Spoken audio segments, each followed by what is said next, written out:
The theme park industry has been booming. There was a bit of a setback with COVID and parks being shut down for a while, but they've come roaring back and it seems that growth is once again on the table. With this being the case, there are many that are looking to take advantage. Companies, groups, and individuals are all either looking to expand their current theme park portfolio or get on the action if they have not done so already. In fact, there are already a few projects already in the works. Two of these come from Universal, who's building another park in Orlando, Epic Universe, set to open in 2025, and a new Universal Kids Resort just outside of Dallas that's set to open in the next few years. Opening even earlier than those, however, is the Mattel Adventure Park, Mattel's first foray into the theme park world. This park is set to open in 2024, just outside of Phoenix, Arizona. And wouldn't you know it, today, literally the day I'm posting this, Mattel just announced they're opening a second theme park in Kansas City, planned to open in 2026.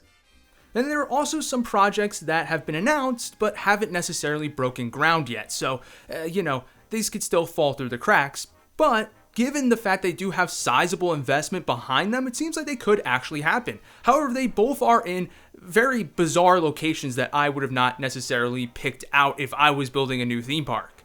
One of these is the American Heartland theme park that's being built in Veneta, Oklahoma, about an hour outside of Tulsa. The other is Liberty Land, which is set to be being built in Rapid City, South Dakota. Unlike American Heartland, which has at least some major cities within driving distance, this is just in Rapid City and there's really no other major cities anywhere near it, so this one's a little bit of a even weirder play than American Heartland. But regardless, both of these look pretty cool, so I imagine if they were to open, they maybe get a few visitors from out of town. But that's just what's been announced, folks. We know that there are several players circling the waters who are interested in building a theme park. We also know that there are several lucrative markets out there that either don't currently have a theme park or could use another one. But in order to decipher what these lucrative markets are, we need to understand what the ideal theme park market looks like. So, I've come up with a list of 4 things that theme park operators are looking for when building a new theme park. These things are sugar, spice, everything nice, and chemical X. I'm kidding, of course. The first one really is sizable metropolitan area. Simply put, the larger the population is, the more of a target market you have to draw from to build your attendance and ultimately grow revenues and profits. And in this day and age, given how expensive it is to build a theme park, you really do need a lot of people to pull from. You can't afford to build it in a small metropolitan area, or else likely it'd be hard to really ever be profitable. The second point to this is you're looking for a growing population. A theme park is a multi-generational investment. Once you pick your location, you are stuck there for the long haul. You can't just pick up when things get tough and move somewhere else. So if you do go ahead and you invest into some market that is showing stagnant growth or is actually actively losing people, you could end up looking back in 10, 20 years and saying, oh man, we picked the wrong place, because there are several other growing populations out there that could very well supersede it over the years and could have been much more lucrative markets for you to join into. Another thing many theme park operators are looking for is a reliable tourism base. They don't just want to rely on the local population to fill up the attendance for the park. Though you can be successful doing that. In fact, there are plenty of parks that currently exist that are successful doing that. But again, building a theme park is more expensive than it's ever been before. It's a very lofty venture and a very risky one at that. So theme parks are looking to have a mix of local and tourist visitors, so that way they don't have to rely on one single group. On top of that, tourists are just a much more lucrative group to pull from. They tend to stay in the park longer, they tend to spend more money, unlike locals who will maybe eat outside of the park or only come for like half a day. So picking a location that already has a good number of tourists coming to town is definitely a plus. And the final point is there room in the market for a theme park? Even if you hit on all 3 of these points in an exceptional way, if there is already a large theme park presence or perhaps even a large entertainment presence, there just might not be enough dollars to go around to support another theme park in the area. A great example of this would be the Austin, San Antonio, Texas area. It hits the mark on every single one of these first 3 points, but there's already 2 major theme parks in the area, in SeaWorld San Antonio and Six Flags Fiesta Texas. If you were to build another theme park there, you'd have to be confident that you can not only beat out those 2 direct competitors, but also all the other entertainment options that San Antonio and Austin currently offer, which is quite a lot. So you could build a new theme park in that area, but ultimately it would be taking on a lot more risk. And right now, given how expensive it is to build a theme park, most companies are looking to mitigate risks, not take on more. So now that we have our criteria set, let's hop right into it and start right off the bat with a market that makes the least amount of sense based on what I just said. That being Orlando, Florida. You want to talk about direct competition? You want to talk about lack of room in the market? Orlando seems like the worst scenario you could possibly have for that. However, Orlando is maybe the only market, save maybe Southern California, where tens of millions of people come every year just for the sole purpose of visiting theme parks. It is the most lucrative theme park market, period. And despite the fact that Epic Universe is on the way and there's already swaths of theme parks in the market as it exists today, I do still believe that you could absolutely build a theme park here and be successful. And I mean, you look at Universal, they have land for a 4th theme park if they wanted to do so. It seems that that maybe could come within the next few decades. And with Universal continuing to put pressure on Disney, they certainly have enough land for a 5th theme park. Hell, they have enough land for 10 theme parks if they really wanted to. So they can most certainly build something. And this is not even considering all the other future players who maybe could want to come into the market. So say what you will about Orlando, about maybe it being oversaturated or whatever. But to be honest, if Epic Universe opens up and it is a success, I think that you can easily see another theme park opening here within the next couple decades. So while we're in Florida, why don't we stay in the Sunshine State and talk about a little twofer here for you.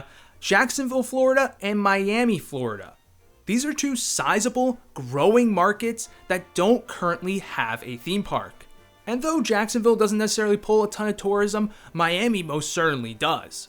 Plus, both markets have the year-round weather conditions to support year-round operations, which given how expensive it is to open a theme park, having a year-round operation certainly gives you a better chance to make more money. However, I will say on the note of weather, Jacksonville and Miami have a higher concern of hurricanes causing damage not only to the area, but also to the parks being built there, that Orlando doesn't necessarily have to worry about. Just think about Six Flags New Orleans. When Hurricane Katrina hit, that thing got taken out and it was never reopened. And they're still thinking about what to do with the land to this day. So even though Jacksonville and Miami are lucrative markets, that is a risk you're going to have to wrestle with. And you might be saying, well, wouldn't these parks have to compete with the Orlando market parks? Not necessarily. They're both about 3 hours away from Orlando. And let's be honest, most tourists are not going to make the 3-hour drive in their rental car. However, Miami now has a connection via the Bright Line train, which is about a 2.5-hour train ride. This would allow Orlando tourists to make the trek down to this Miami theme park without having to rent a car. But this is kind of a situation where you would live by the sword and die by the sword, as there are many Miami tourists and locals who would also do the same thing and take that train up to Orlando to go to see those parks instead of going to the park that's locally found, if that park cannot compete on a quality level with that of Disney and Universal, which chances are it probably can't. So this is a situation where you probably would gain some tourists from Orlando, but lose some tourists and locals from Miami.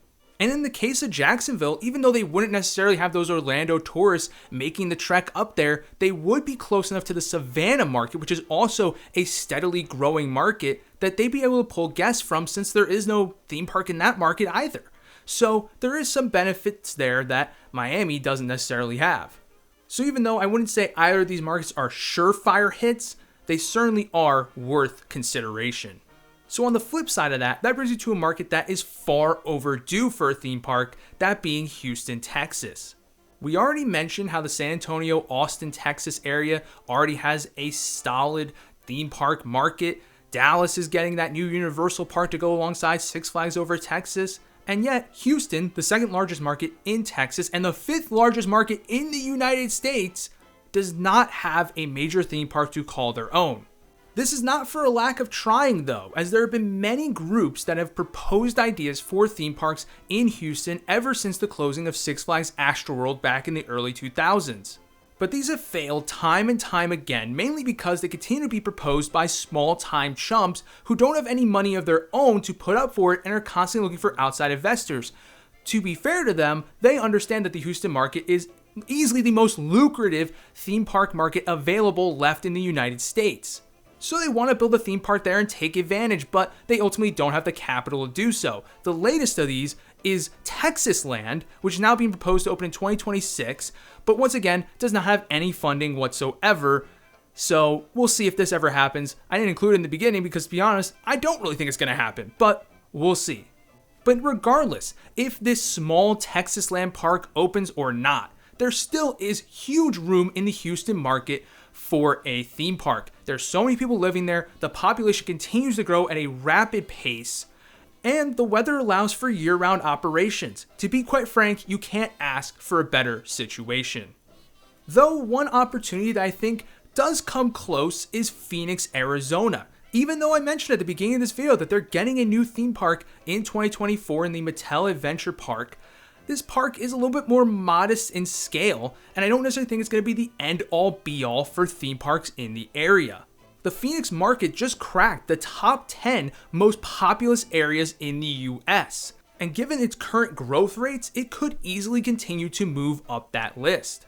That being said, I don't think you just build a theme park here and be successful no matter what. I do think you have to take into consideration the fact that the Mattel Adventure Park is going to be geared more towards families. So perhaps building something that's geared more towards adult audiences, is a little more thrill seeker focused, would be your best bet for succeeding in Phoenix. Now, the weather, in theory, is good enough for year-round operations. However, because of how hot it gets over the summer, you might want to make a play similar to Mattel, where they're having half of their park be indoors to account for the fact that it gets so hot over the summer. Either that, or maybe you can invest in a lot of water rides, though given the limited amount of water available in the area, I don't know how much of a smart investment that would be.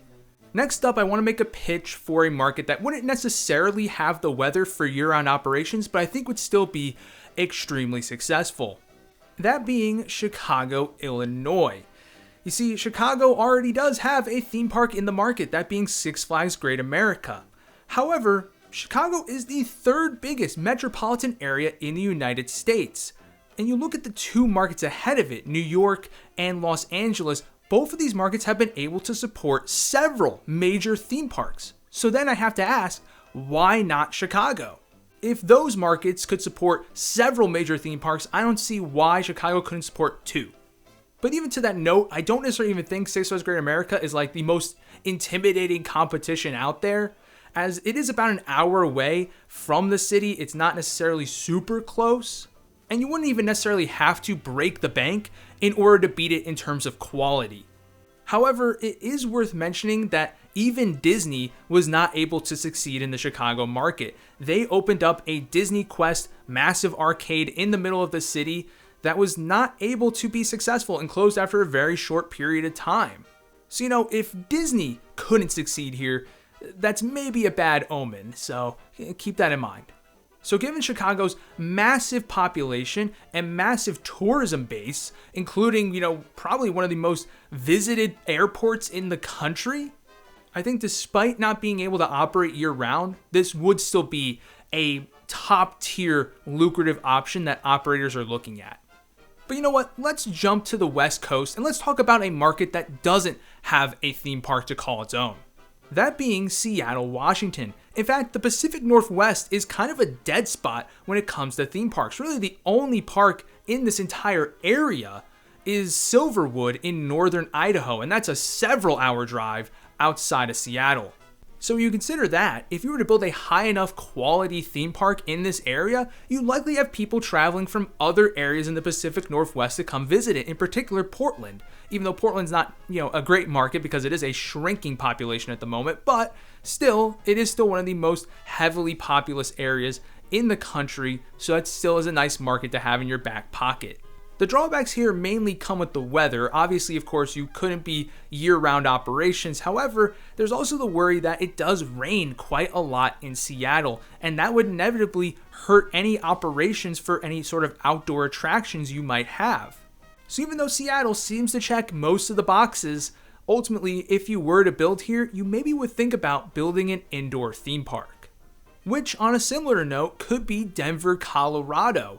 Yes, a steadily growing population, a top 20 metropolitan area in the United States. However, unlike Seattle, there is another major theme park in the market, that being Elitch Gardens. However, this is maybe the worst major theme park in the entire country, at least to have as your number one park in your market. No offense, Elitch Gardens is like a complete piece of trash. Like, I'm not going to mince words here. Elitch Gardens sucks. Sorry.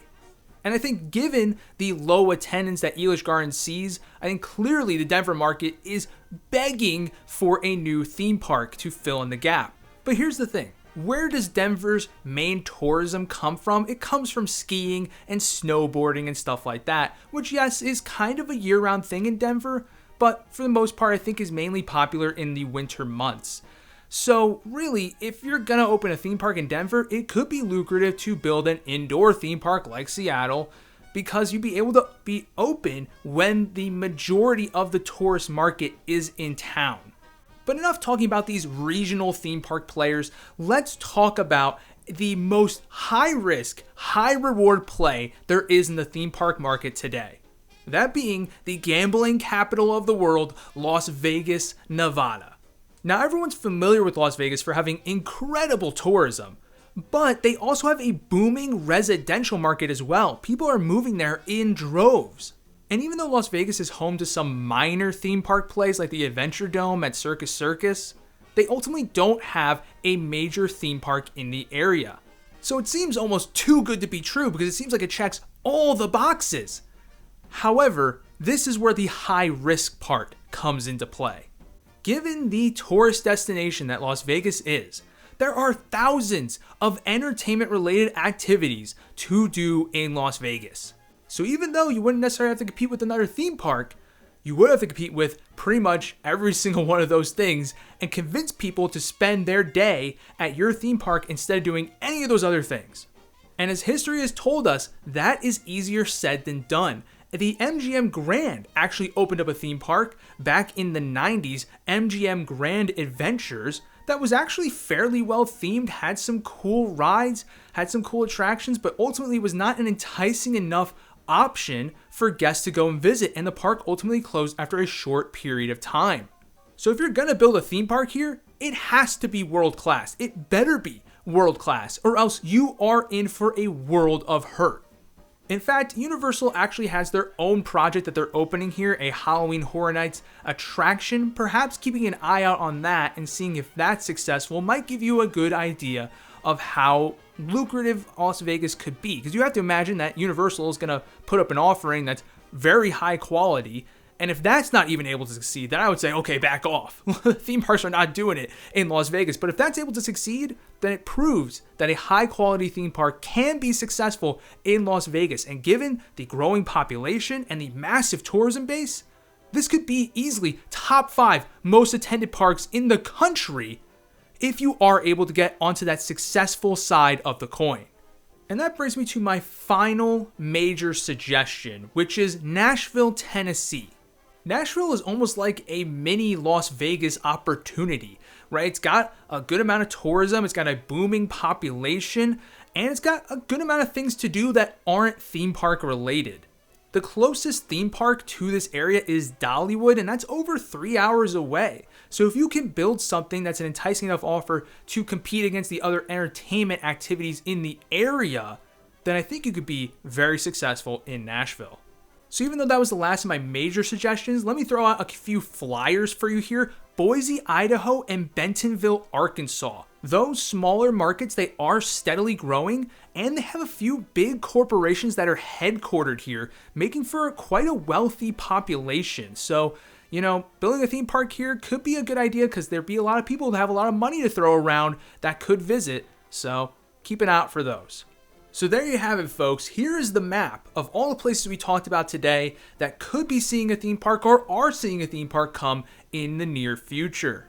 Of course, there could be some markets that I don't have marked or didn't mention today that could be home to a future theme park. I mean, I most certainly would never have thought middle of nowhere Oklahoma or Rapid City, South Dakota would have gotten new theme parks, but hey, here we are. So you never know, man. You never know. Maybe your hometown could be home to the next major theme park. So with that being said, folks, where do you think the next major theme park is going to be built outside the ones we already know are coming and are on the way? Let me know what you guys think in the comments. I'd love to hear what they have to say, and I'll see you all next time. Peace.